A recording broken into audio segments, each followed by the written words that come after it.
We're going to get started and we're going to start streaming. We're on YouTube and I'm going to bring in my friends on Facebook Live because we got a lot to talk about. And I know there's people out there in the Facebook world that is waiting for tonight's show because we're going to talk so much. We're going to talk to Aaron Sakai. First of all, he's waiting. I got him on mute, like talk show on mute, like that song. Actually, that was a good song. That was on my volleyball warm-up mixtape in college, actually. Talk show on mute. But they're not paying for anything. That band, whom I really love as well. So we're not going to talk about that anymore. But I'm waiting for you guys to come in because we're going to talk about Saturday. We got a big day on Saturday. It is the Teletron Thanksgiving. We're going to talk to Sleep Times Over shows Aaron Sakai, a friend of mine, and a guy that I hope you, if you haven't discovered yet, go and check it out. He does a great show, or several shows, and comes in and goes live. So we're going to talk to him.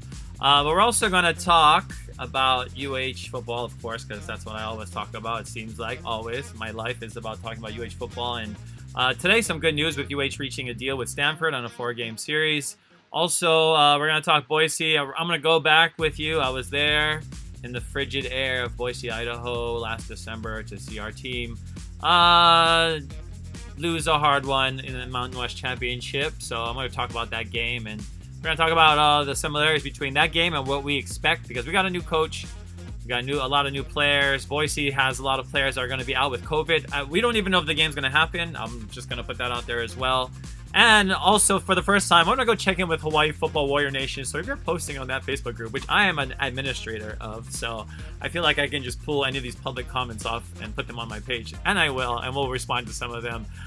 So that's going to be fun. So make sure you tune in for that. But with that being said, I'm about to bring in my man, Aaron Sakai. So if he can hear me, I know he can because I just saw him make that move for the mic. But I made the move. I saw it. Well, you know, it's funny. I get to be on the host side this side, and you have to be the interviewee. But I know you're a guy that likes to shoot it straight, and your style is, you're a guy that likes to talk about the hard questions. So we're gonna talk about that too. But I really want to talk about Saturday first. Before I always get off topic. I'm such a tangential person, but talk about just Saturday first of all because it's important and it's something I know you've been working hard on. Well, first off, thank you for having me on. Thank you for having me on your show, Wayne. I am a fan.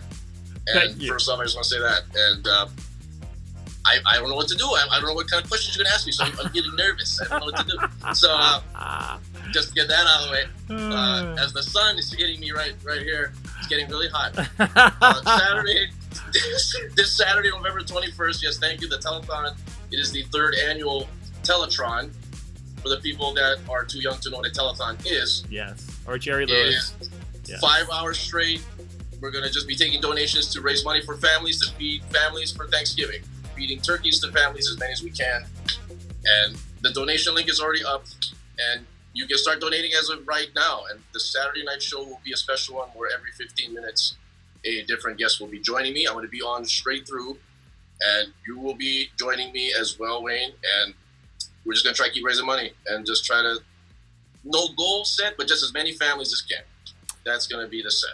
Well, this comes on the heels of another successful fundraiser that you did in terms of raising laptops, because now every kid needs a laptop. I mean, I know when I was in college, I was like, please, I finally get my first laptop. Yes, and it was super bulky and crazy. But now, like, laptops have changed, and now and they've gotten a lot cheaper, thankfully, and more accessible. But still, it's a huge expense to so many families. And talk about that project.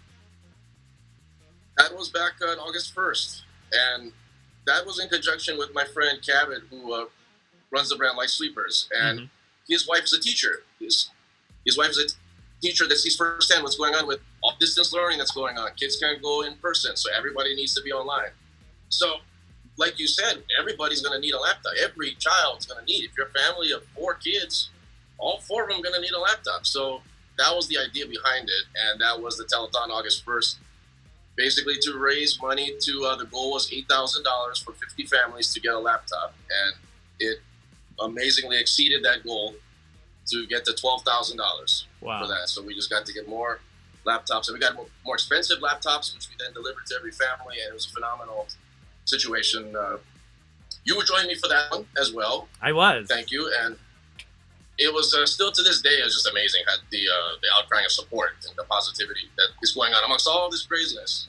People supporting each other. So it was amazing. So we're going to try it again this Saturday. I got chills just you saying the $12,000 because I knew, I mean, it was still a massive undertaking, and I felt that you were being ambitious as well. I felt that personally, and I was like, oh, this guy is going for it, and you exceeded that, and that was really amazing and inspiration to so many people as well because, you know, in the midst, like you said, of all of this, of all the struggle, and even for guys like you and guys like me who, you know, work on these fringe industries and keep ourselves above water because we love to do what we do. And sometimes doing what you love doesn't always come with steady amount of work, pandemic or not. But you have, you know, kind of evolved. I mean, I've only known you since last August when I got to be on your show last year. That's right. But yes. I feel like even in that time, you know, you've evolved and your style's evolved. And I feel like for me, for sure, I've had to evolve my company. But just talk about how this year has been for you and how that has maybe motivated some of these, you know, fundraisers as well. Yeah, it's to say the least. 2020. It all just started from March with the first lockdown, and we're all at home. We're all in this together. We're all figuring this all out and confused and just don't know what to do at home. It turned into lockdown to protesting, and it then turned into the racism issues. It then turned into the diversity issues. It turned into Black Lives Matter becoming a thing. People protesting. That affected me a great deal. Racism is always a thing that's affected me a great deal that just doesn't make sense why it still exists, and it always creeps its head back. It creeps its head back up in an election year. So that's what led me to pivot, I guess, to getting into more informative interviews, to get people to learn from each other and listen to each other. And it was really that was the foundation of talking about issues that, like racism in Hawaii. Like, we don't really hear that a lot in the media, so let's go and let's tackle that. Let's tackle what do people feel about each other. And from there, it was, well, how can we do something about it? Well, the election's coming up. The first thing we can do is vote. So we got the election coming up in November. So I then said, well, let's go talk about the election. Let's talk about the local election. We have a major situation going on where we're going to have a new mayor. And the mayor is pretty front forward of dealing with all of these problems. We see him every day with a press conference with the governor. So I then decided, okay, let's talk about the mayor's race. There was the first debate on PBS, and it had like 17,000 candidates running for mayor, and it was a mess. And I decided to just do a review about it, a video review. And the first person to message me was Keith Amamiya out of nowhere. And he was like, oh, I saw the interview. I saw the review you did. Would you want to have an interview? I'm like, okay. And then that kind of got the ball rolling where, okay, if I'm going to interview him, I might as well try to get everybody as much as can on to be fair with the situation. So that's when I led to interviewing Rick Blangiardi, Mufi Hanneman, Kimberly Pine, Bud Stonebreaker. It just kept going down the line. Not Chun James, unfortunately. So I'm going to have to send this out, Chun. If you're watching my show, Chun, you're my Facebook friend. I'm very disappointed that you are not on Aaron's show. I messaged you, Chun. Where's the camera? I messaged you. And I don't know what happened. I wanted to talk to you. Yeah. She was the one from the get-go, very entertaining. Yeah, she had the very. Code. So I wanted to have one. And then from there, it just led to just more informative about just Hawaii politics that we talked about, the prosecuting attorney race. Then we went into the general election and just kind of built from there. And 2020, there's only really two major topics we can really talk about, especially when sports was out, is politics and COVID. That was really all we had, right? So we had to go in full blast into that, and that was the months that led to where we're at. No, and when you look at it though, and going full blown, like you say, that was so necessary. I think I just watching your interviews and also seeing the response and just seeing how Hawaii voted this year and how people showed up in numbers. Going full blown, we might have never been able to go full blown, right? If we didn't have this pandemic or this opportunity. Right. It was amazing to see the voter turnout that it was. It's never happened in our lifetime. And it was amazing. And of course, we have a lot of it to do with everybody's online, and we have the social media online and always really going out, what have you. But let's use that to our advantage and become more informed and just find out what these guys are doing. What does the mayor do? What does the city prosecutor do? what does the city councilman do? A lot of people, I don't think, know. No, you're This right. is 2019. I don't think a lot of people would know. No, you're right. And I would encourage everybody to go back. I know those interviews are still up there. Sleep Time's Over show on IG, where we'll also have the Teletron on Saturday. Yep. But, I wanted to, because you are a sports person as well, a sports fan, and obviously a fan of the Rockets. And we talked about, today is a draft, so I've been glued to the draft since it started. And, it's been an entertaining draft. And so many of these guys I saw live just this past crazy season. And I'm like, wow. I love the NBA. It's gotten better for me since I was a kid, really. And I'm an NBA kid of the 90s, which I think you are as well. Yes. So you would think and I loved MJ and I love all the Bull stuff, but I am totally on board with Luka and Giannis and everybody today because I'm super excited about this game. But with that being said, I know you're huge on this Rockets, and right now the big story is what's going to happen. What's Daryl Morey going to do? If it's not China or something, and it's not Tillman Fertitta and Trump. I mean, there's so much layers in Houston, so we're going to let Aaron Sakai fan unpack it all for us right now. Go for it, Aaron. How much time you got, man? First of all, I want to say thank you for letting me get to talk sports, because it's been months since I've talked sports. So I just want to say thank you very much for that. Of course. And then we go to the Rockets of Houston. Daryl Morey's gone. Mike D'Antoni's gone.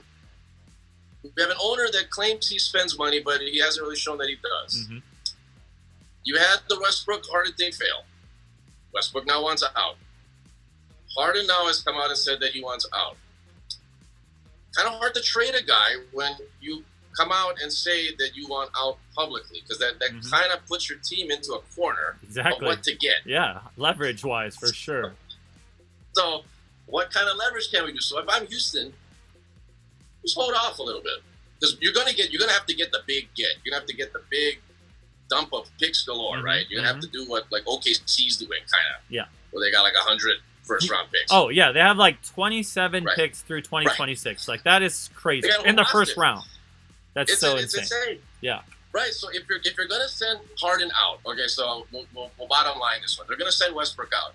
Westbrook, I was thinking was going to go to Charlotte. Charlotte, due to the draft today, I don't think it's going to happen now. But so Westbrook, I don't know what you can do with him. Send him to the Knicks. If you go like a three-way deal, I'm thinking you send Harden to the Nets, three-way with the Knicks, get a bunch of picks from the Knicks, bunch of picks from the Nets, get like Spencer Dinwiddie, get like maybe a Julius Randle on an expiring deal. Yeah. Because you got to make the money match up. That's what happened today with the Denny Green, Al Horford, if you're paying attention to that as well, right? It was just about money and just totally getting rid of that contract. But when you're starting fresh, though, as a fan, I mean, how long, and you said you're bought into this. You're bought into a restart, you said, right? How long do you give this and, blow it up? Blow it up, send them out. So, I've been through it before, kind of, the Kevin Martin, Kyle Lowry when he sucked is now good years. Louis Scola was like by himself without Yao. Yeah. I was there for that. So, he was the best player on the team. Louis Scola was the best player on the freaking Rockets team when he was there as well. I mean, I don't know if anybody can argue with that one. That's crazy. So, talking to Aaron Sakai, who was there, post Yao, post T-Mac, but 94-95 Rockets, that's when we were all kind of fans of the Rockets, because we were watching it on delayed TBS championship. But continue. Now you're making me think of all these Rockets glory days. Right. Sam Cassell. Courtney Lee. Courtney Lee. Wow, what a starting five. Courtney Lee, Kyle Lowry, Kevin Martin, Louis Scola. I think we had like Samuel Dallenberg. Hey, guys, you guys remember him? Yep. Big man. I don't want to freak anybody out. But so I've been through the whole like rebuilding, getting assets. It's all about getting the assets. But if you have a Harden, you can get an A+, or not an A+, but an A player. Yeah. You could get a guy that's on the come way up. Like I don't know who they could pull though from those teams. Like they could go to Philly and trade Harden to Philly, since you've got D'Antoni there, you've got Daryl Morey there now, and you could get like a Ben Simmons. Yeah. And then you start all over again and build up around Ben Simmons. Trust the process, part 2. The second process. Trust the process, Southwest audition. Exactly. So You wow. could go that route. There are different routes. I agree. There are so many routes. What is your preferred route? I guess that you would like to see. I'm not a fan of Ben Simmons. I get it. I would say, in a perfect world, they make a deal with Boston somehow. Okay. Send Harden to Boston. Get Jaylen Brown. Okay. Get Gordon Hayward on whatever he's got left in the tank. Okay, yeah. And picks galore. It would have to be a 3-team deal. You got to put a 3-team, a third team in there. Okay. Just for the picks. Okay, yeah. So maybe bring the Knicks in. Maybe bring the Knicks if they want to do business with Boston. Yeah. Bring in the Knicks. Well, OKC has 27 Knox. picks. I'm sure they might be able to spare a few if anything can work out, since they have a glut now that they probably want to, get rid of. And it's all, moving, dumping, whatever, sell. But Right, ultimately, exactly. do you want to see a star? I mean, do you think the Rockets need a star next year on the team? I think they need some kind of a glimmer of hope player. Okay. I think to please the fans, the season ticket holders, possibly to, if they're still going to show up, if they're even allowed in the arena. But there's that. Yeah. Yeah. You always want to come out of the trade feeling good. You don't want to be just feeling like, what did I just do? Like how Orlando got rid of Dwight Howard when they sent him out. It didn't look like they got a good get out of it. But you want to feel good coming. Yeah. Of course. With the return, So I'm not sure. Jaylen Brown, I think, is my best shot. Or maybe send out PJ Tucker, Harden, and then you get a Jaylen Brown, Gordon Hayward, maybe Kevin Knox. Mm-hmm. Maybe some Bobby Portis if he's still on the roster, and some picks, and just get picks because they have none. They don't have any picks. Yeah. And that would kind of be the best case scenario. Maybe, even the Wizards, I would even throw in there. John Wall's not doing anything. See what else John Wall's got left in the tank. I saw his name being tossed around in a trade. Somebody wanted to trade him up with some. Was it Harden? Was it Harden for John Wall? Was that what people were saying? Or not Harden, but Westbrook?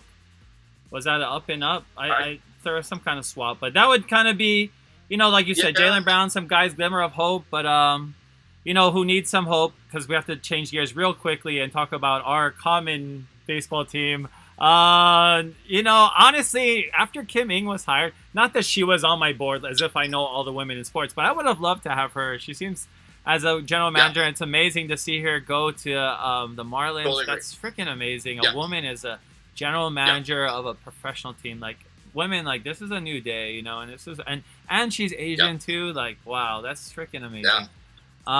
But we don't have her. We have what is Manasian, right? Perry Manasian, Manasian, whatever. I don't know these Armenian names. Do you say the Jin or do you say the Ian? I don't know. Like Kardashian, I guess they say question. Kardashian, Kevorkian.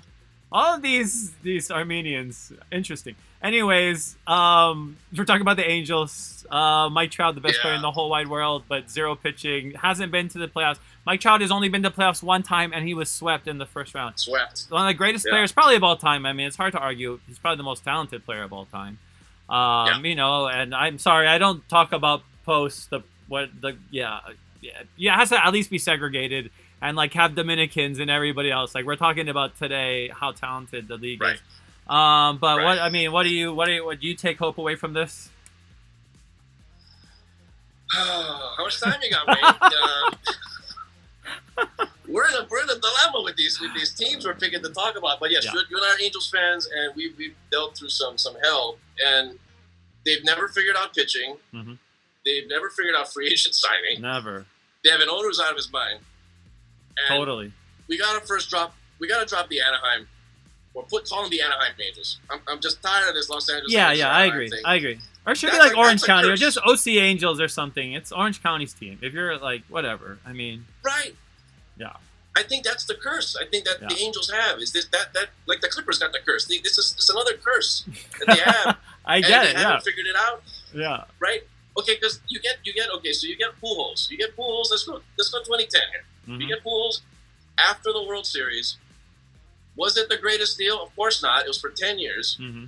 Then luckily Mike Trout shows up, and like, all right, we got something going on here. And then they go sign Josh Hamilton. Oh God. Well, that was after the Vernon We'll Wells. leave it at We have that. to already talk about the Vernon Wells thing. And, Was right before that. and Vernon Huge Wells. albatross Oh Lord. contract. God. Let's not go into it. No. No. Oh. So year after year, they're just with these busts, and then we have Shohei Ohtani. Wow, he can pitch and he can bat. And then what? It's a curse. It is a curse. It's a big curse. It is. I don't know what you do. We don't blow it up. I'm sorry. I'm not giving up Mike Trout and Shohei Ohtani and Anthony Rendon. That's just not happening. So no blowing up's happening. Just get some pitching. Gosh dang it. you gotta stick with Trout. You gotta. Oh, for sure. He loves it there. He loves it. He's a nice guy. A very nice guy. Lori says Hamilton was a bust. Yes, he was. Actually, I'll take this back. So me and my friends were being very mean. But you remember when Josh Hamilton tossed a ball at a guy and he fell and died in Texas? So when they came to Angel Stadium, some people, I don't know, were yelling "murderer" at him as he was tossing balls back from the outfield. And then we brought that guy to our team. Oh. Yeah. I'm like, what are we doing, right? I mean, see, you can go down the line. C.J. Wilson. Yep. C.J. Wilson, who got rocked in the World Series. Oh, yeah, he was in the World Series, so we might as well bring him in. Yeah, of course. Hideki Matsui. He's 40, 50 years old. He's coming in from the Yankees. Let's bring him in. It's our saving grace. I know. Because Vlad Guerrero's gone. Yep. I mean, what? It's these maneuvers that it makes no sense. They wait till the wave crest. Yeah, they're the team that goes surfing the day after, like, the surf was good. It's like, we said to do this yesterday, not today. It's too late now. Like, it sucks here now. It's mind-blowing. And then they get Rendon, and then they could have had Jock Peterson from the Dodgers. That yeah. I would have loved to have Jock Peterson. I still thought they could have got him last year, but, you know, the Dodgers are so loaded. That's the thing about the Dodgers. Like, they're so ridiculously loaded that they really couldn't lose. Like, they had to have – they only won one time, and they've been loaded for at least a decade. At least since Magic took over, whenever that was. Or helped, or whatever, joined the ownership group. You know, it's like the Angels. I think that's the biggest risk. It's Artie. I mean, he needs to get rid of the team. I personally, and, you know, I'm sorry, Artie. Like, and I think a lot of it goes to the culture around the Angels is so stale. The Dodgers have great. I mean, I'm an LAFC fan. You know, I'm LAFC all the way. My soccer team, and it's just like marketing. Everything is 21st century. We're already past, and the Angels are still somewhere else where they don't understand today's fan, and a lot of their promos are just fall so short of what they could do. But that's the frustrating part of being an Angels fan, I guess. Very frustrating. and you and I both have been to Angel Stadium many times, and we just the fan base itself is just so quiet. Yeah.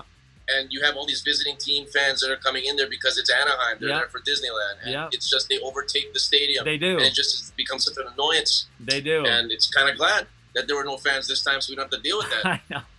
You know?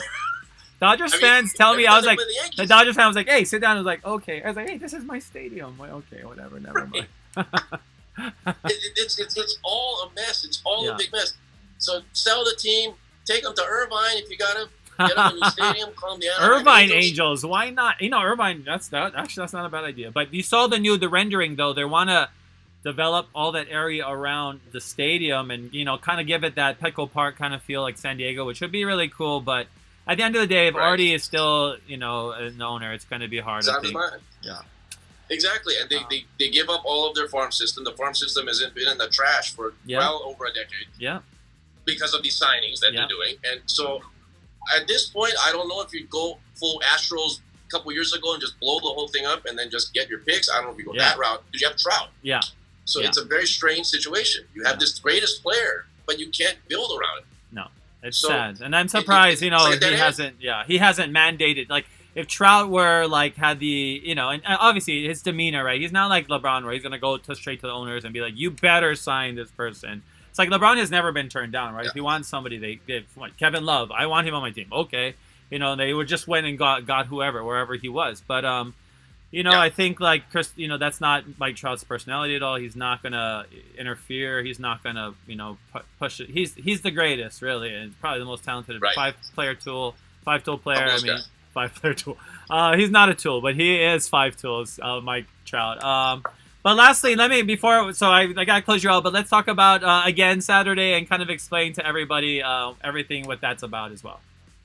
Yeah, so Telethon coming up. The third annual Telethon is the 21st, this Saturday night, 6 p.m. to 11 p.m. It's 5 hours straight on Instagram Live. So just tune on there. If you don't have Instagram, you can still check it out. It's a public page, so you can just go on there and just click on it.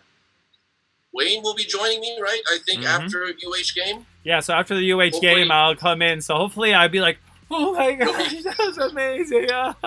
Just do something dramatic. Yes, okay, it'll be dramatic either way. I'm pretty sure it'll be highly dramatic, or I will be dramatic. Exactly. So. That's the acting prowess you have. So you're going to go in there, you're going to come out there, he's going to be just to give us some reaction, a post-game reaction, probably like 10-ish. So I'm just going to be waiting for you, and I'm just going to click you in. That's basically how the Teletron is going to be working. We're going to have different guests all the way through. We're going to have Guy Hoggy's going to be there. Malika Dudley's going to be there. We got Olena Hughes going to be there. Music performances galore. So then I can go to the bathroom. So we're going to have a bunch of guys rapping, a bunch of guys playing. Botafolo's going to be there. It'll be a fun show. And then prizes will be given for the people who donate during the telethon itself, from various Perf Donuts, Brick Fire Tavern, all local businesses, restaurants. Wow. So it'll just be a fun, positive time. And we just try and get some families to eat during Thanksgiving.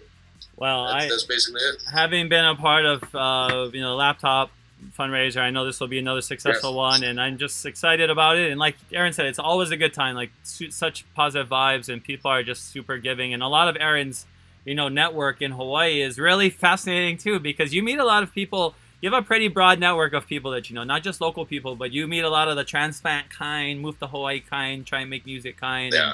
And all of them, and that's a cool thing, because you can bring together a lot of these communities, like the downtown people, Kaka'ako people, and I think that's a cool thing. But mahalo for joining us, Aaron. I'm excited to be on your show again, live from the highbrow room whenever we can do that. Because we can do that again. Yes, you're back in there. All right, thanks, Aaron. Take care, man. Aloha. Thank you. I'll see ya. That was Aaron Sakai. Just a good guy, really good guy, and somebody that I got to meet. Sean Iman actually was one of the first guys to introduce him to me, and I know Sean's watching right now.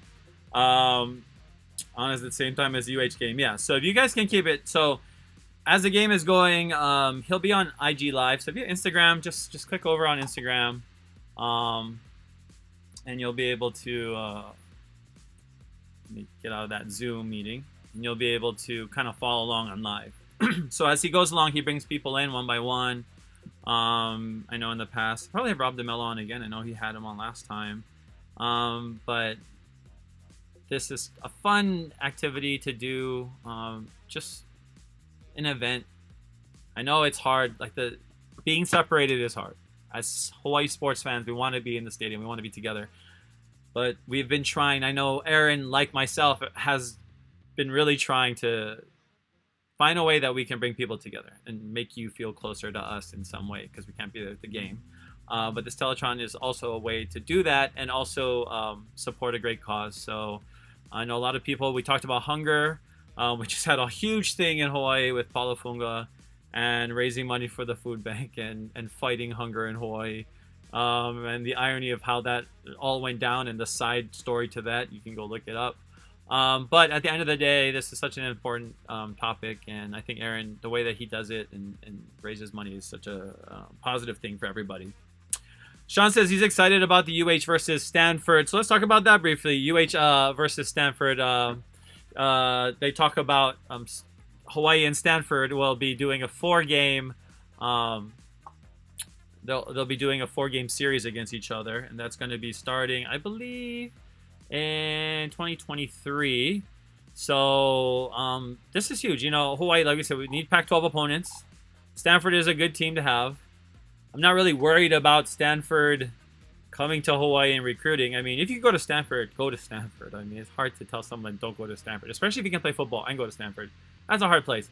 Like, I have a lot of no's, right? Oh, aloha, Uncle Larry Ursua joining us, and guys like his son John Ursua, guys who chose Hawaii. Like, we're so proud of that, because a lot of these guys could have played anywhere. They could have played at Stanford. They could have played at any these types of schools. But Stanford is also a very difficult school to get into, even if you're good at football. So I know they had a few guys, I think, from St. Louis, maybe guys from Punahou, but it'll be a fun contest. Obviously Stanford Stadium. I've never even been into Stanford Stadium. It's kind of it's a stadium that has had some history to it as well. I believe a Super Bowl was actually played in that stadium. in Stanford, so that'd be really cool. But it'll be the first time that Hawaii and Stanford have met since 1972. And Hawaii's never beat Stanford, so they'll get a chance to do that the first time, September 21st, September 1st, 2023, and August 23rd, 2025. The new stadium is scheduled to open that year as well, 2023, so I think that Albany game is supposed to be the week before, but maybe, or I don't know, is the Albany game or Stanford, is that now going to open the season? Actually, I should go and check on that. Because we talked about that on the show too, how Albany, we're opening the stadium with Albany, and we can't do that because you need to have, you want to start the year with or start opening a new stadium, right? Texas A&M, or they were called A&I, was a team that UH played when they opened the stadium in 1975, Aloha Stadium. Sorry, I'm looking at this. In 2023, September 2nd.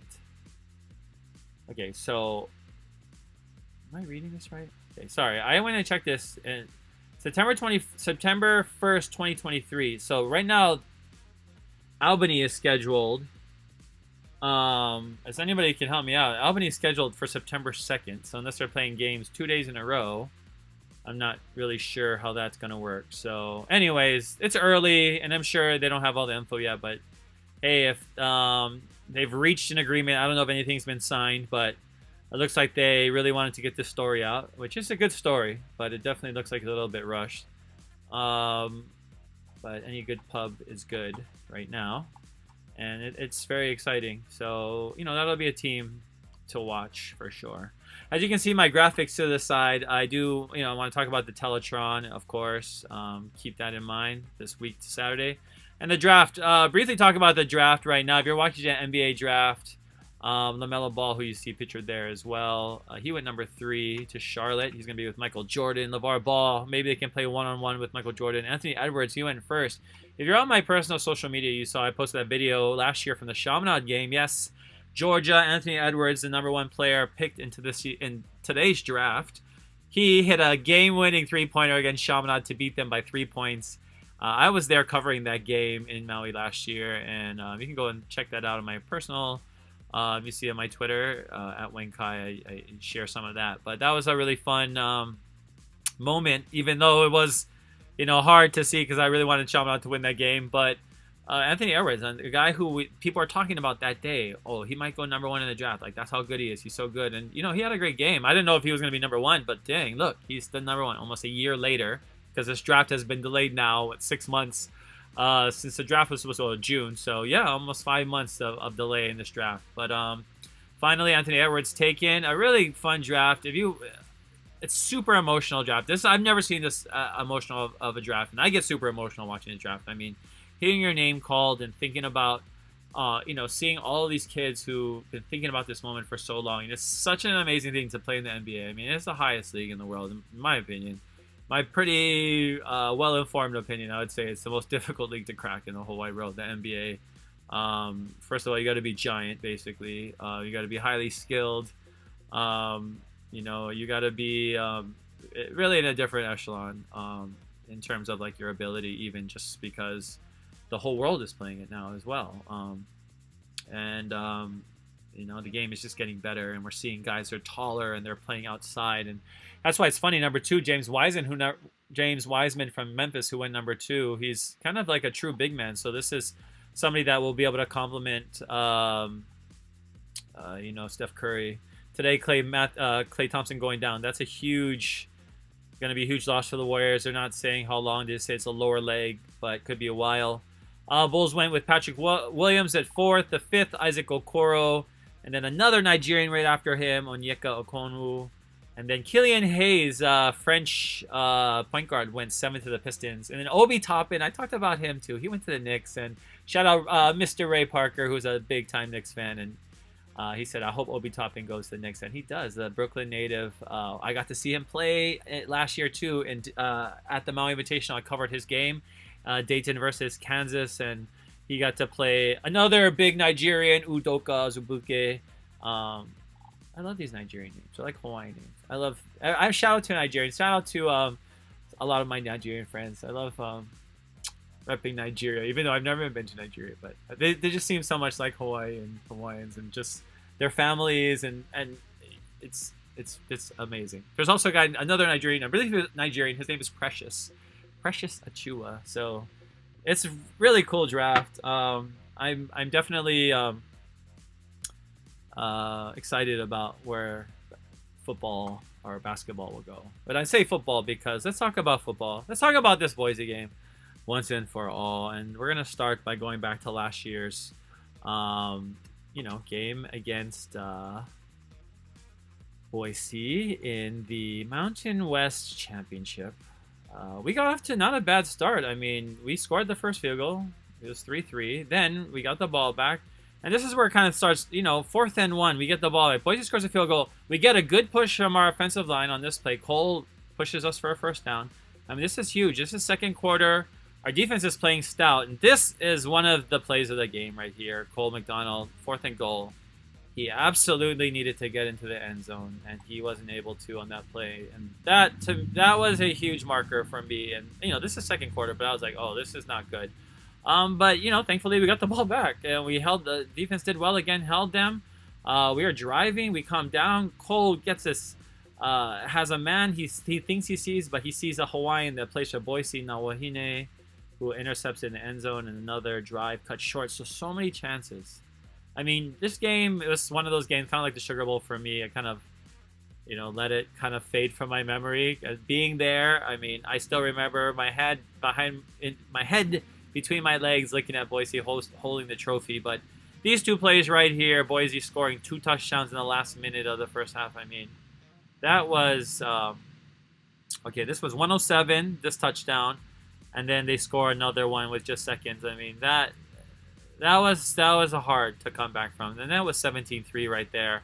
Then in the second half, hey, we have a glimmer of hope. And, Cole goes downfield again. He's finding Jared Smart all over the place in this game. And, seeing Jason Matthew-Shar, shout out to him. They had great games. And, we want to see Smart get involved like he did in this game last year. But you see right here, okay, it's 17-3. It's 4th and goal again. We got to score a touchdown. No. I looked like the receivers barely could develop on that play, but that was hard. 17-3 right there. Boise takes a handoff takes the ball the next drive. They just march down the field, and right before the third quarter ends, it's 24-3. Look, Cole, he did have time a lot of the time. I don't think everything was on him, but this fumble right here, it's just. I think the team was tired. They've been on the field. I mean, that there's just frustration setting in, I think, at that point. But they still played hard. I mean, I'm really proud of this team. This is a great season, a UH football season. And Boise is a great team. I mean, that's just facts. Their Henderson, their other, they had 3 quarterbacks. For one thing, people talking about quarterback controversies. Boise played multiple quarterbacks last year and won the Mountain West Championship. This is another one of their quarterbacks right here on that touchdown. But Miles Reed had a touchdown too, so let's do a shout out to Miles Reed. He is a guy that we can still look forward to now, and seeing the kind of stuff that he's done, and the kind of leadership that he can still bring right now. Even though running backs, we're running a lot of guys. Kai Kaneshiro had an interception in that game last year as well. And that was a glimmer of hope. I mean, we're only down, 21 in a score-fast offense like ours. We could have came back, but came down to this 4th and 5. Once again, quarterback sack, and it was hard, really, to stop this Boise attack. And that was a game, 31-10. Boise State winning their 4th Mountain West Championship. Boise does have some sick uniform combos, Sean. It's funny because I was sitting in Boise. So if you come with Hawaii sports fans, I went to Boise now twice, and I took a group to this game. And we eat at the Boise Fry Company, which is they make all these fries out of different kind of potatoes. It's pretty amazing, like all kind of potatoes, like every whatever. I mean, not that there's like thousands of potatoes. There's like maybe 10 different ones or whatever, 8. But they make fries out of all of them. You choose a potato, and they like slice it, and they make it, and they make like burgers, and they have garden burgers even. They have like local meat from like Idaho. It's pretty awesome. Anyways, I always go there. Come with me, take you to places, the good places. You know, it's one of Fuchsia's favorite places too. It's one of our favorite places to eat. Probably of all the Mountain West cities. I've been to all of them now. I've been to every single Mountain West city. New Mexico, Albuquerque was my last one last year. Now it's like, you know, I can go to all of them if I want. I feel like I can give you some solid recommendations. But definitely New Mexico, I don't... everywhere I ate, which was good, it was super, super hot. So I have to find some place for me that's maybe New Mexican, like, levels, just a little bit mild. Maybe nothing, like, crazy spicy. But Boise, a hard place to play, period. Doesn't matter when you're there. Doesn't matter. You know, they have a great fan base. Have a stadium that looked like it used to be a high school stadium, and then it just turned into a mega stadium, but it's like the same stadium. It's crazy how they built it. They just kind of like had this small stadium, and they were like whoop, whoop, whoop, and they just built it high, and they just like they have all these suites on one side of the stadium flush. It's like there's like these huge beams on one side of the stadium that hold up like these suites at the top, and they're super high. Like, I don't know, Fuchsia went up there, and like that's where, you know, like the athletic directors and everything sit. And it's like in the suites, obviously, but it's like super, super, super high. But you know, that's what they've done with their money. That's how they've been successful. They've been able to translate all of that winning into growing their program, growing their fan base, growing their facilities. Which I know now they're having some struggles there too, because this game wasn't very well attended. And I say even for Boise standards, I don't think it was very well attended at all. I mean, there was maybe there should have been more people. I mean, it was in the middle of the day. There's nothing else to do. I was shocked, but you know, I was told a lot of the fans are kind of fed up too. You know, it's like when schools prioritize the fans, the wealthy fans, and the fans who are donating money, and block out the other fans. Let's face it, because when you are neglecting to do enough promo events, or giveaways, or whatever weekly, literally, if you have to, especially during a pandemic. Just come up with something. Like if you can't engage your fan base, like go get more money from the rich people. Then if you rather go do that, then you rather go make your bed that way. Then that's what's going to happen. You're going to have long-term effects. You're going to have fans that don't stick around. You're going to have fans that you know, are not going to be able to deal with it for very long. And that's going to happen at UH as well. And it's happening. It's already starting to happen. The game before this game, the Mountain West, well, 2 games before this game last year, the Mountain West West Division Championship was very poorly attended at Aloha Stadium. Extremely poorly attended. For one of the best games in UH history, for them to win as well and to play in that game. Very sad. And that this year is a good chance to not have to worry about attendance, I guess, when you don't have fans. But you got to come up with a way that you're going to engage fans, keep them engaged year-round, and translate that into butts in the seats. Grant says, aloha from Nanakuli. Aloha, Grant. Are you attending the game in Boise? Well, the game against Boise will be at Aloha Stadium, if the game does happen, because still the game is not officially canceled, but it hasn't officially been canceled, but there is quite the COVID scare right now in Boise. So I know that, you know, the game is still kind of up in the air. But hopefully that'll, because I know in Idaho alone, their cases are pretty high. They have a huge spike from where they were earlier, and that's a lot of these states that thought that they were in the clear. They do know that the United States is connected, right, by roads, 49 of them. So eventually the virus was going to get to you, and it did, and now it's really bad in Idaho. So you know, I don't know if they're going to come for sure, but everything's on right now. And but they do have some guys missing on their team. So that's going to be like, you know, probably the difference will be that Boise will have some guys out that will not be able to play. You know, their quarterback, for one, Bachmeyer, you know, that's a guy that is going to be missed from them. So, but Boise can always, you know, reload, and, you know, they're Boise. But all right, Boise State. Let's talk about where they are so far. This year, 3-0 in the Mountain West, 3-1 overall. If you saw their game against BYU, I mean, that was kind of a whipping, which was shocking to see Boise get whipped like that, because they obviously don't let that happen to themselves very often. BYU was really good this year. They did lose to Hawaii. That's the last team BYU lost to, Hawaii. Think about that, since BYU is undefeated this year. The last game they lost was December 24th, 2019 in Aloha Stadium.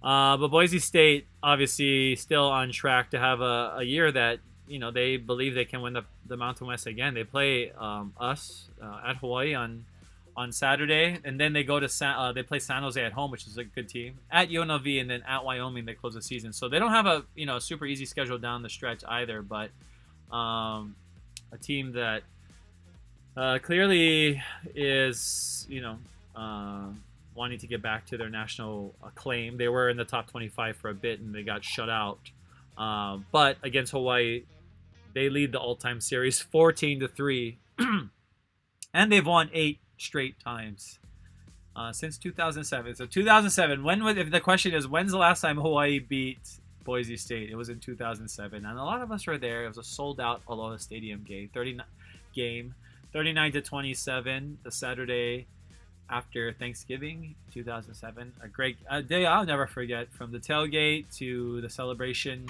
to the cops not letting me jump on the field after to join everybody there on the field. That was a great day, but that was 13 years ago. 13 years ago. Oh my goodness. That was a long time ago. So they got to get back. Boise is 14-1 against UH since coming to the WAC in 2001. The only other 2 losses that lost was 20-14 in 1996, and in 1999 they lost to Hawaii as well. That was the turnaround season. So another little thing that happened that year. That turnaround season, Hawaii beat Boise.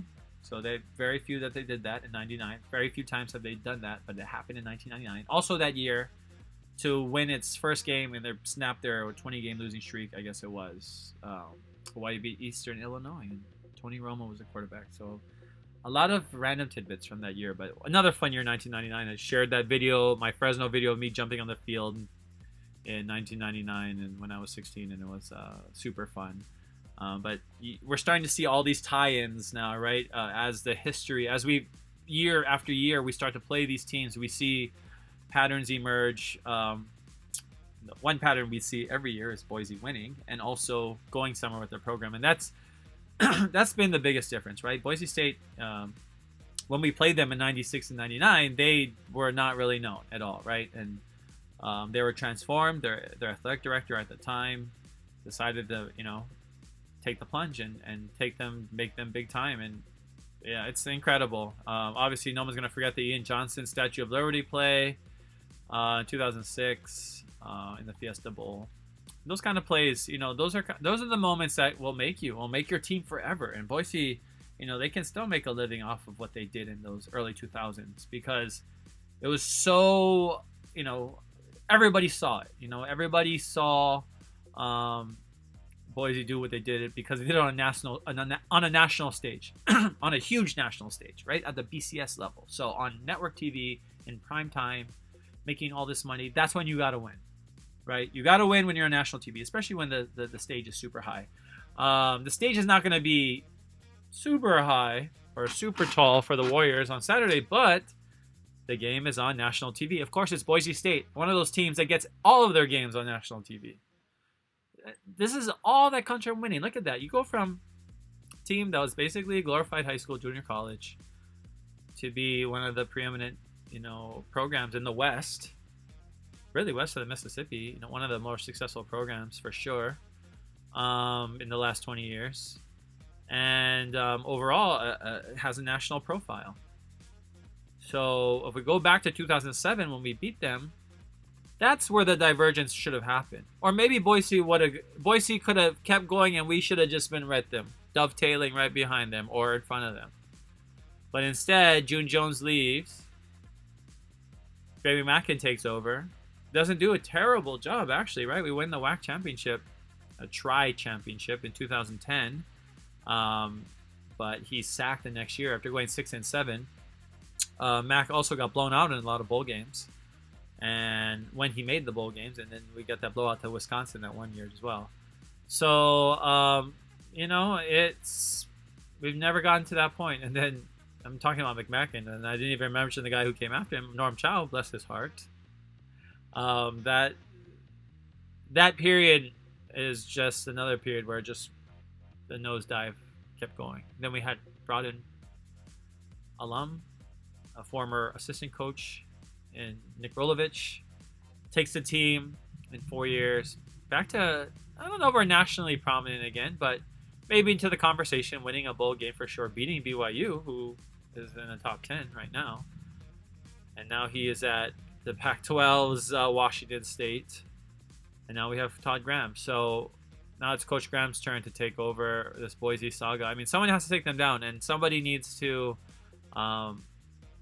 this has to be a goal for the program to be able to beat Boise. And it's crazy that one team can beat you this often and for so long, especially when this team is another state school in Idaho.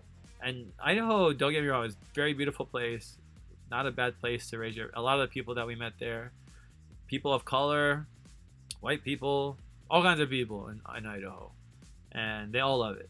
It's a very specific type of living for sure. You go like ranching and all that kind of stuff, but Boise is like pretty state-of-the-art town, right? It's pretty progressive, and it's a cool place. I love visiting Boise, but Hawaii should not be losing. Their program should not be under Boise's the way it is, and it's solidly under Boise's, and that shouldn't be happening.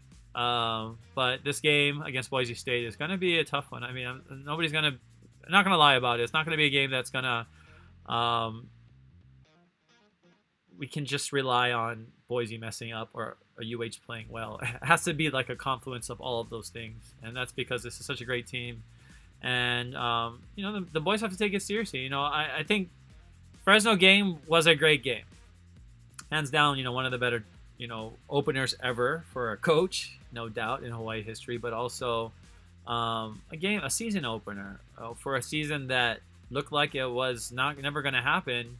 Then you show up at Fresno and then, take down your rival on their field and do it like that, the way they did, 34-19. I mean, the expectations were set. Let's be honest. Like, you gave us some pretty high expectations, right, when you're watching this team do something like that. And then to lose to Wyoming, who was a good team, but to lose that way, it kind of have us take a little pause. And then, beating New Mexico, that was very much needed, obviously. And I'm just glad the team was able to do that. But San Diego kind of put the team back in its place again. So where is our team right now? Because if the same team that showed up to San Diego shows up to this game, Boise is going to win by even more. And it's going to be, and the hardest part is, like, this is a weird year. One that sometimes I think we should never have had played. Like, there's 14 games canceled in all of college football on Saturday. 14 games already canceled. That's choke games. That's a lot of games.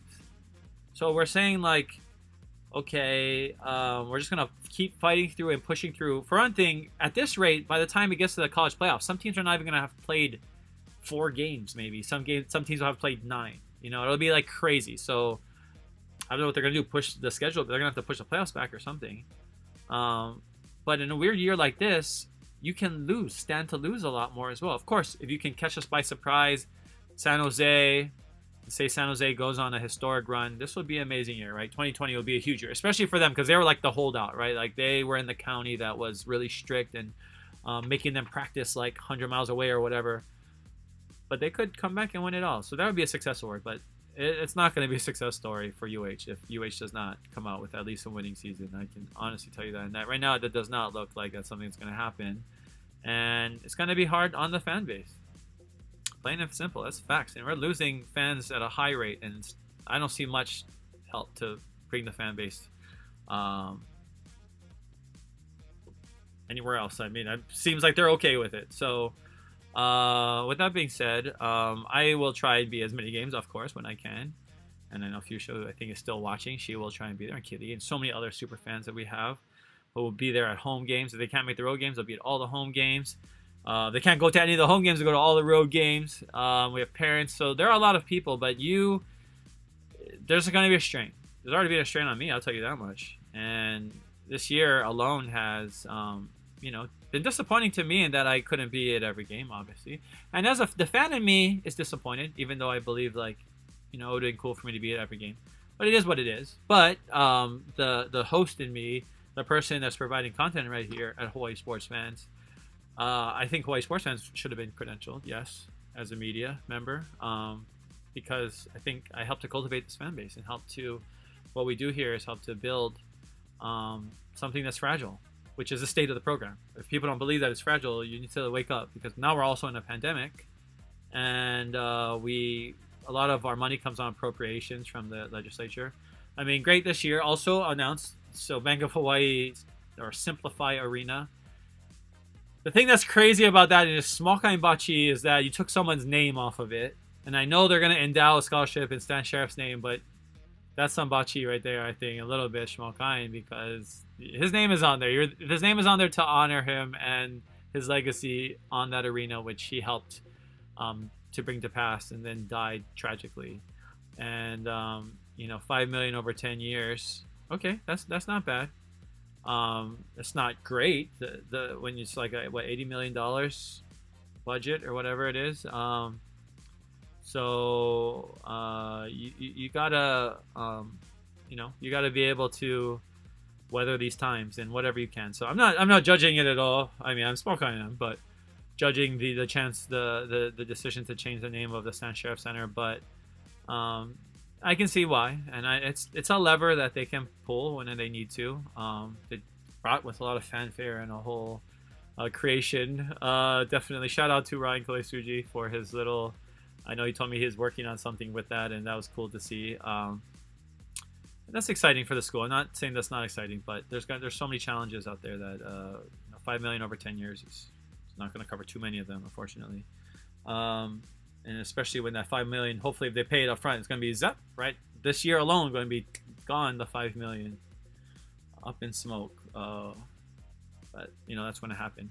I know right now a lot of the employees that are kind of like the casual hires, nobody's working in the offices, so they're trying to do whatever they can to save money, but hard times ahead. But what can you do?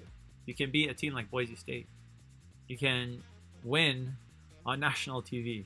Those are the kind of things that you need to do, and the things that can really go a long way, especially against this Boise State team. They expect to be ranked a lot. Their all-time winning percentage, this is crazy, their all-time winning percentage, because we talked about San Diego State last week. So San Diego State, I said since 2010, I asked a question, what school, okay, wait, how did I say it? The highest percentage of combined men's basketball and football, so if you combine the winning percentage of those schools, who has the highest winning percentage? And since 2010, Ohio State was number 1, and number 2 was San Diego State, which is crazy. But that Kawhi Leonard, that a lot of great players on the basketball team too.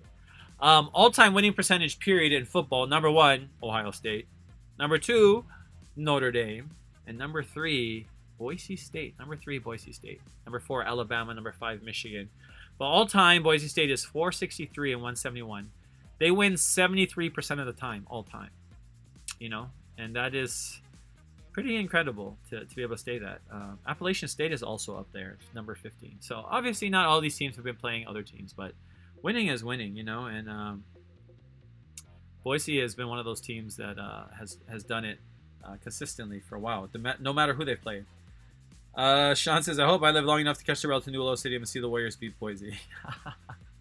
Yeah, you're asking for two things now, because Sean said the rail.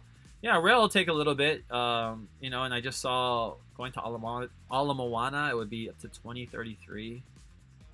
It's colossal failure of leadership, and lots of money, and just something I'm just personally just tired of in Hawaii, and a lot of just bureaucracy and the way it works. And it's happened at all government agencies. UH is a government agency. The athletic department is a part of that. So a lot of these things, a lot of these decision making are on the backs of taxpayers, on the backs of fans who are also taxpayers. So it's like a double whammy. So this is why it's really important to be held accountable as well. And and also be held accountable to doing things that are important, like winning games when you need to, right? Because last year you said we were told, oh, the team wins, people are going to come. 10-5. The team was 10-5 last year. People couldn't even get to the division championship game. So we have some issues we still need to go along with. Their home percentage, winning percentage, #1 since 2000, Boise in the country. #1 conference winning percentage in the country since 2000. #2 overall winning percentage since 2000. Because Notre Dame, yeah, I guess you pull Notre Dame. See, a lot of Notre Dame's wins come from way, yesteryear as well.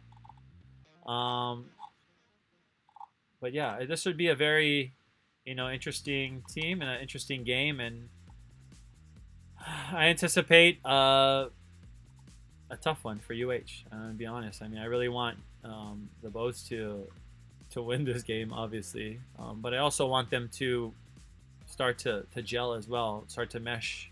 This is difficult, right? We're offensive. If you go back and watch my post game, watch my halftime of the the game on against San Diego State, and it's a rough one. It's a hard one when you see a lot of fans who are a little bit down too, and questioning. Of course, coaching will always be brought up in question, whether it's fair or not, right? Whether it's fair or not. So, new coach, is it going to work out? We don't know. Should we have played during COVID? We don't know. Like, that's what I'm saying. A lot of these, these issues that we face collectively as a school, as a fan base, we're not going to see all the consequences right away. It's going to take, some time before we see, how big of an issue it could be as we go forward. I was going to go look into Warrior Nation. I got to find my Warrior Nation. I had a Warrior Nation. So if you're on Facebook, I'm only going to drop this. I talked about Warrior Nation before, but I'll drop this again. Warrior Nation, Facebook. I'm one of the admins there, so I can take some people's stuff off of it, but it's a public group, so we allow people to join the group and share public comments. But I think this is also a fun place. If you are ever on the internet, if you're on message boards, which I used to be on message boards back in '98, CNN SI message boards. 1998, real anonymous kind. So some of you want to be anonymous, which is what it is, but I would prefer people to show their faces. Even on Facebook, people don't even have their faces, so it is what it is, I guess. Mike Skibby, shout out to Mike at the Hawaii Football Warrior Nation, says, I want to send a shout out to the coaching staff. You're doing great. It's a process. It's 2020. It's a whole new staff. To them, everyone is new. Could not practice at all, really. Give them a chance. Lost our defensive captain, #8, our leader. True, we lost Eugene. It's a huge loss. Defense played phenomenal. Tackles for losses, creating habit. SDSU had circled. We kept them out of the Mountain West. They did circle the game. We did. We kept them out of the Mountain West Championship. I thought San Diego had reason to want to win, but San Diego was a better team, no doubt. I mean, they're just better. Marty says, TJ Asmus, saying, how's it to Marty? I honestly believe we'll have a successful program under Coach Graham. I'm being realistic and hopeful for a record above 500. So right now we have 8 games, right? We've already played 4. We're 2-2. We're 500. For us to be above 500, the only possibility is to be 625, because 5 out of 8 games is the closest you're going to get to 500 in an 8-game season. But 3 out of 4 is going to be tough. Boise, Nevada, San Jose, UNLV. That's a tough road. It's a very, very tough road. So, of course, I'm hoping the best for our team. But realistically, it's going to be a difficult year, and I agree. And I'm not saying it's a bad thing if we're below 500 at all either. I'm not saying like Coach Graham needs to be fired or some shit. No, that's not at all what I'm saying. But I think so far, looking at the team, we have to be honest about where we are as a team. And I think there are a lot of excuses for where we are, but our offensive line, I know a lot of people are questioning them, and It's the same line, right? And it's one of the best lines. We've been touting them from the beginning of the year, but they changed their stance, and things have changed. And I talked about this in the show too, the postgame show. When you change terminology, when you're changing a lot of, what you're doing, it's hard to be successful, right? It's hard to be successful when you are changing schemes, changing what you're calling out, calling the same route something else.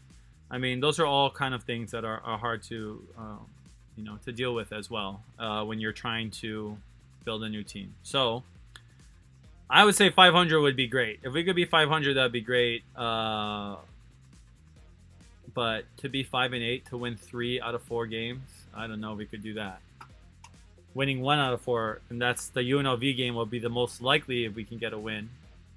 That'll be a difficult game as well, because UNLV does not like us. They're another rival, and that's going to be another tough game. So I want to see the team look competent in a lot of ways, and I don't want to. Competent sounds bad, but just feeling like they're comfortable in whatever the offense is and whatever a rhythm is. And in Fresno, there was a rhythm at times too, which is crazy, because like that was the first game of the season, and sometimes it's like, well, it's the first game, no one's thinking, and you're just going into it. And there was a rhythm, and there was like a ease, and there was laughter on the sideline, and there was people like dancing, and that's gone.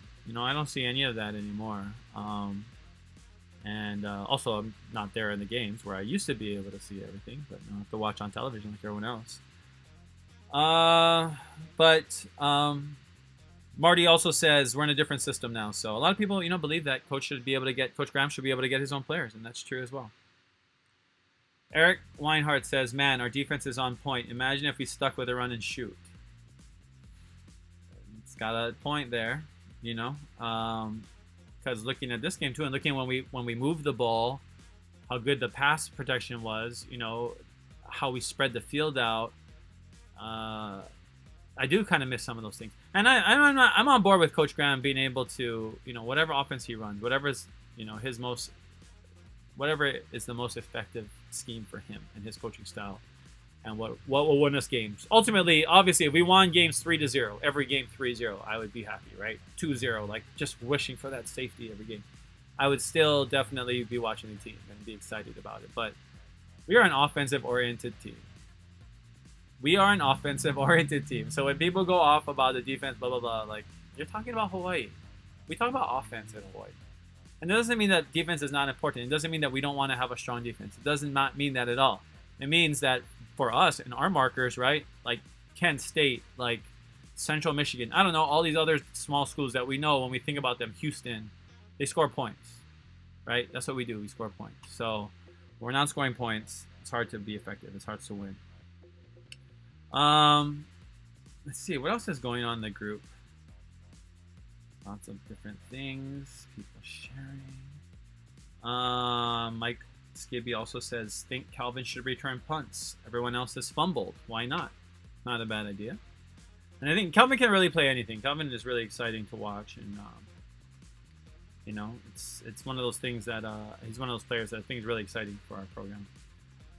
A tweet from Brett McMurphy, who reported when the Mountain West was coming back as well. He tweeted out, now they're up to 81 PPD, postponed or / canceled games involving 80 FBS teams. So the number of teams impacted by league, 6 out of 12. So we were unlucky. In the Mountain West, 6 of 12 teams have been impacted by canceled games. So we are literally in a margin because 80 FBS teams, there are 130. So 50 FBS teams. There are more FBS teams that have been affected than haven't been. So the chances are we will be affected at some point. And this could be the game against Boise. And quite frankly, I wouldn't be sad if this were the game, because our boys could use a rest. They could use a chance to get going again and be able to get some rest. I said rest, but also be able to study and feel more comfortable with the playbook, with the coaches. I mean, you need a bye week, in every season, and this year was built in without bye weeks on purpose, because they really needed to jam in this season, and they really needed to get in this amount of time, because they needed to get that TV money at the end of the day. So that's why byes were not built into the season. But now, we're talking about how many games are the team's going to even play in eight games. How many games is everybody going to even be able to play? So 6 of 12 teams in the Mountain West have not been able to fulfill their entire, slate of games, and it could be 2 more with Boise and Hawaii, and we don't know. But I guess that's the show for today. A little small kind rant, but also small kind, good stuff too. We talked the Turkeytron,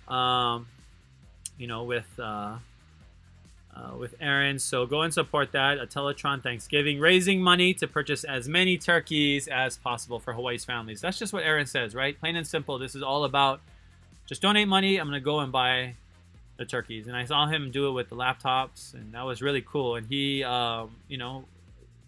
he is super passionate about it, and very sincerely passionate about it as well, which I appreciate about what he does, is that he wants to help people, right? It's not about anything else but that. And like I said, like here at Hawaii Sports Fans, right, we deal with pure intentions, right? And we're not here for the money, for the glitz, the glamour, right? We're here for the experience. We're here for the love, and that's all I get out of this. I am super poor because of this company of Hawaii Sports Fans, and I love it still. But that's just the facts. Guys like me, guys like Aaron, we're like non-traditional in terms of what we're doing. We don't have a built-in media platform like so many others. It's pretty easy if you have a built-in media platform. You can just put on, whatever, people turn the channel and watch your show or whatever. I mean, that must be nice, but not everybody has that luxury to be able to just have it built in and you just get the job and people listen to you. But for the rest of us who are building our own platforms and doing what we can, just a shout out to all of you who support us and who have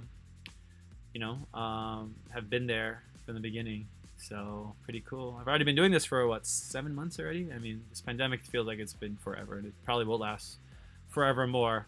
But in the meantime, I just hope that you all stay safe. Check it out. Saturday, Hawaii versus Boise. Right after the game, I'm going to be on this Teletron Thanksgiving at Sleep Times Over show. Go follow them at Sleep Times Over. Go follow us at HI Sports Fans. Go watch our vlogs. Go watch some of my videos on YouTube. Go show them with your grandparents and tell them how much you love UH football, like my grandparents, because it's all about Ohana at Hawaii Sports Fans. And for Aaron Sakai, who joined me earlier in the show, I'm Coito, the host. Take care, guys. Aloha.